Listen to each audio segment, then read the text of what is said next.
Hi everyone, it's Ella and welcome back to my channel.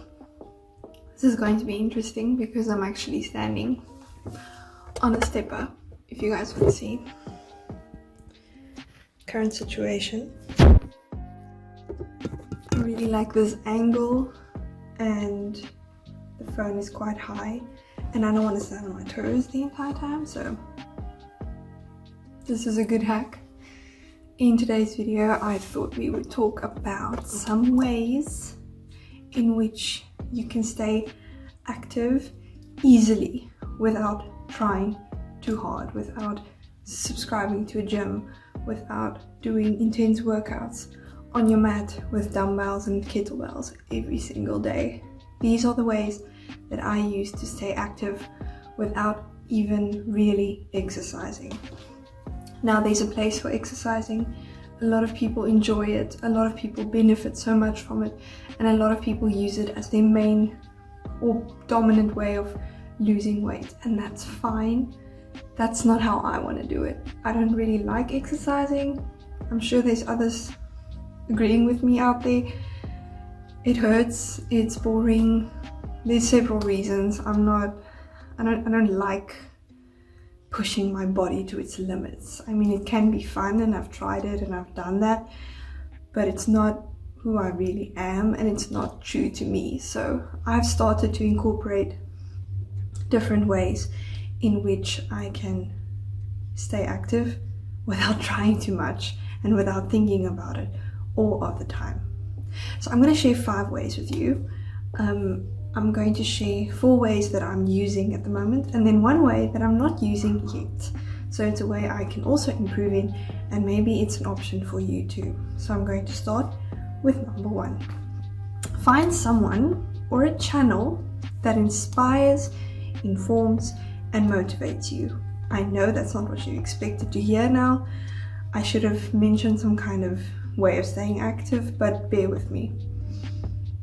This is going to be what pushes you to do the action that keeps you active. So find someone that you like watching or listening to, whether it's a podcast, whether it's a YouTube channel or anything else, that you can switch on whenever you need to do something active that you might not necessarily be looking forward to. So I've identified a few channels and a few people that I enjoy listening to and watching. And I listen and watch to them while I'm doing number 2, 3, and 4 that's coming up. So once you've chosen those things, I think you can safely say that the work is almost done. It's easier to do something productive and active when you've got your mind distracted from the mundane thing that you are doing. Number 2, chores, housework. Things like laundry, dishes, cooking, baking, cleaning, gardening, organizing, anything you like doing that makes your home functioning and a better place to live in. I know this sounds silly and I know some of you guys might be younger so you don't have your own house. I'm actually also not living in my own house at the moment due to it's a transition time in our lives at the moment, so we're living with my in-laws and we still have our room, we still have our study room, and we still share the kitchen and we share the entire house. There's still chores to do. So what I like to do is I like to wash the dishes and also listen to a podcast. I like to unload the dishwasher and also listen to a podcast. When I do a load of laundry, I usually hang my laundry in my bedroom on the hanging rack. But before I do that, I switch on one of my favorite YouTube channels that I can listen to and watch when I'm looking at the TV. I can watch it, but you know, the important part is you need to be able to listen, because your action or your activity that you're performing might not necessarily allow you to be looking at something else the entire time.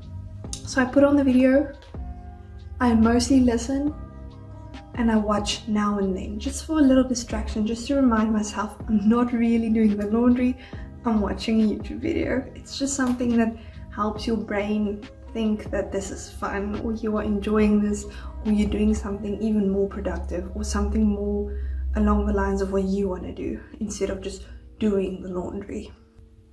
Number 3, walking and listening to something. Now, this doesn't need to be walking. This can be running. It can be walking on a treadmill. It can be stepping on a stepper. It can be whatever you want to do physically, cardio-wise, that you can also do while listening to something. It can be on a stationary bike. I don't think it's safe to listen to music and things when you are actually cycling outside on the road. I don't know how that works. I've never done that. You guys would know if you are cyclists. But to me, going for a morning walk, listening to my favorite podcast, it's everything. I don't go for a walk to walk. I go for a walk to listen to my podcast. That's what I do.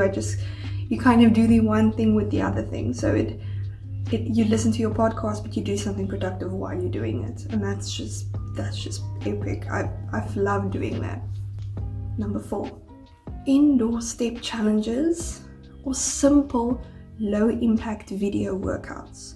This is something I started doing in the last week. I put it in my videos, I think twice already. I found a video of a lady doing a 10,000 step challenge on YouTube, and I didn't put it on the TV, I put it on my phone. I put the sound off. I look at the phone whenever she's changing moves, but I'm actually watching something else on the TV. Now I know this is a luxury that not everyone has. It's more difficult in that way. Maybe you have a laptop and a cell phone, and you can kind of do those things together.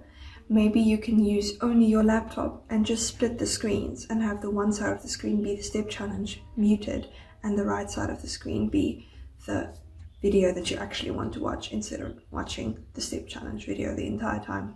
So you can do them at once. You just mute the one you don't want to listen to because you're watching that and you're keeping up with that, doing the different types of steps that she's asking you or showing you to do and suggesting you to do. And even if you only have one device to watch the video on that you want to watch, write down the moves you want to do, have a clock face or some kind of timer somewhere if you want, looking at your clock in your room or your clock in your living room, so that you can time that you're doing the moves every 30 seconds or every 60 seconds. But during that time, during that 30 seconds or during that 60 seconds, you're actually watching the video you want to watch on your single device that you have. I really think we should use our luxuries to our advantage if we have them. If we have a phone that we can watch YouTube on, or a laptop or computer, whatever you are watching on right now, use it to your advantage. Number 5, a standing desk. I don't have this. This is something I am hoping for and striving towards into the near future. I think it's a great idea. I heard about it in a podcast I listened to recently because I learned something while I was walking. Actually, I was doing the dishes while I heard this in a podcast.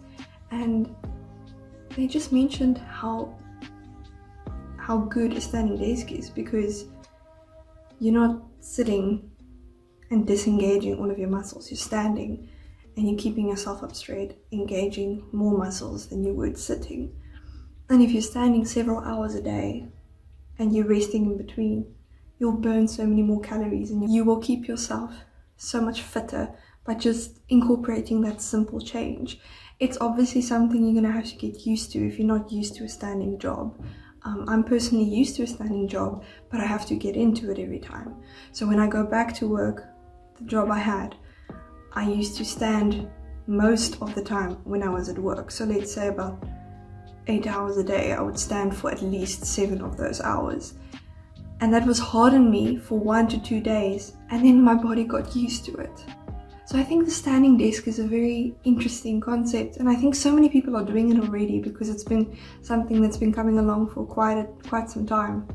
But I really believe if you're looking for something easy and you work from home and you have control over your workspace and you can change it to your advantage, try that. Try doing the standing desk. At the moment, I'm not really in control of my work setup.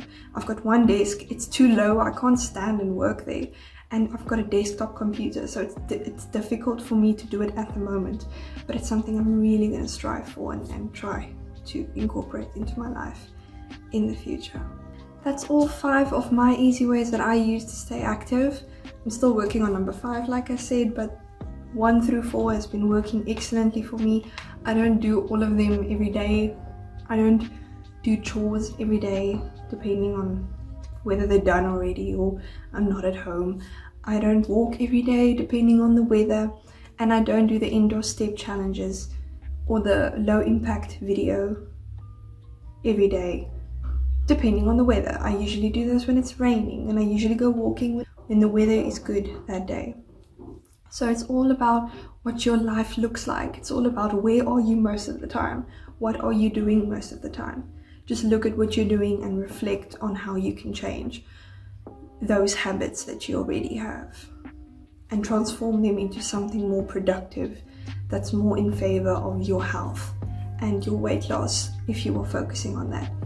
Thank you for watching. If you enjoyed this video and you learned something, please like. If you'd like to see more videos in the future, please subscribe down below, and I will see you next time. Goodbye.